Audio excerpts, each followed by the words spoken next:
All right, so in my last video, I talked about how I was going to get tested for SIBO. I did get tested for SIBO. It got sent back. I do, in fact, have SIBO. Did a bunch of research on it, and it shows that the people who have SIBO can have similar symptoms and also laryngeal pharyngeal reflux, which is what I had, a whole bunch of the throat clearing. And also I tested significantly high on SIBO, mainly hydrogen, but also hydrogen methane type SIBO as well. So I'm pretty moderate in the hydrogen methane one. I think that's how you say it, but my hydrogen type SIBO is really high.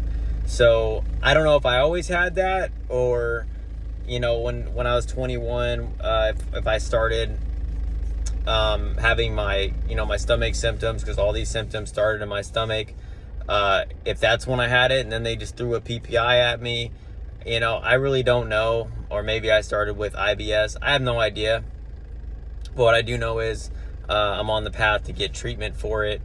It's a little bit frustrating because I keep getting the prior authorizations with my insurance, and that's a bit frustrating because it takes time to get the medication. But I have one medication, and then also I've been, in the meantime, I've been taking oregano, which is supposed to help with SIBO in the meantime. It's an antimicrobial. So, I've been taking about 3 droplets of that with my tea. So I'm hoping that'll start helping pretty soon. And, I'm about to stock up on some rice and then, get some spinach also, because I'm switching to like a low FODMAP diet. So I'm being pretty disciplined with what I eat. My symptoms as far as in the morning have gone down. I don't have to cough up as much green stuff anymore. Usually it's like 5 minutes and then it's all out of my system and I go about my day. So yeah, the symptoms have been going down, although I haven't been eating as much. Can't complain about that, but I really hope this is it. It's nice to just have a diagnosis, and at this point I literally tried everything else, so I don't know what else it could be, but I'm hoping this is it and I can nip it in the bud. I guess it does tend to come back sometimes, so it's a bit tricky to fight for a long period of time, but it's one of those things where I'll just have to stay on top of it and just keep breath testing kind of periodically, and keeping an eye on it once it goes away the first time. And like I said, I got to be really disciplined with my diet. So I don't want to lose any more weight. So what I'm going to do is I'm going to stock up a lot on rice and then just eat rice and meat. I'm going to stay away from other carb sources, even though I really want to eat other carb sources.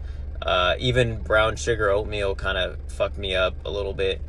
And yeah, so I'm just happy to get a diagnosis.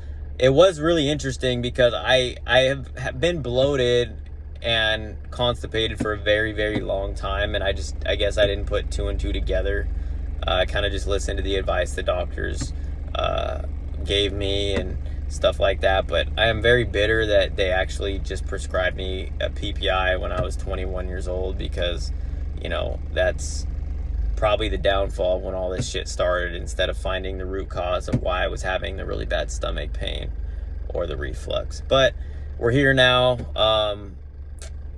And yeah, as a side note, personally, I have been struggling, and this is the whole time, but especially over the last, I'd say couple of weeks to months, is like, I'm struggling with this idea that I have to gain weight like right now, despite my best efforts. I've been back in the gym for a while now.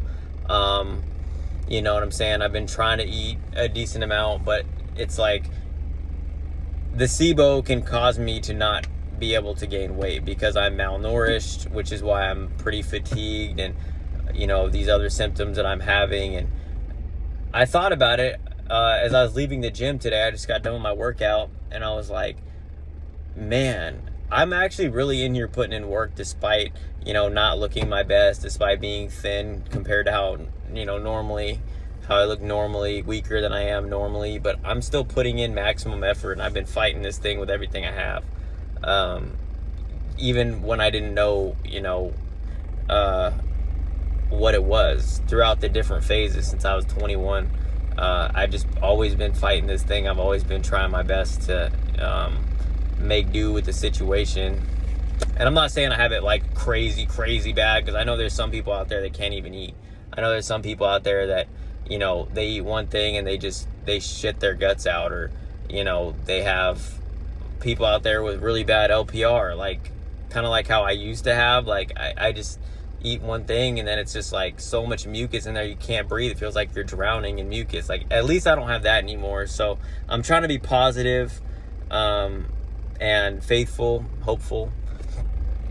I think for me it's just and I'll make my next video about it. Hopefully my next video will be, you know, once I get on antibiotics, I'll talk about finally I'll be able to cure this, and then hopefully my symptoms go away and I can eat, you know, whatever.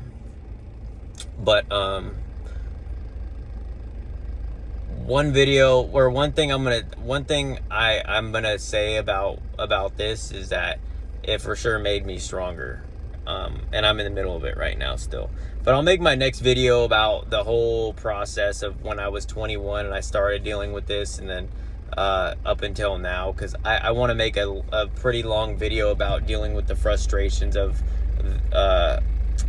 dealing with like the social aspect of this, and how it's made it really hard for me working, and, you know, my interactions with people, as far as like how they perceive me.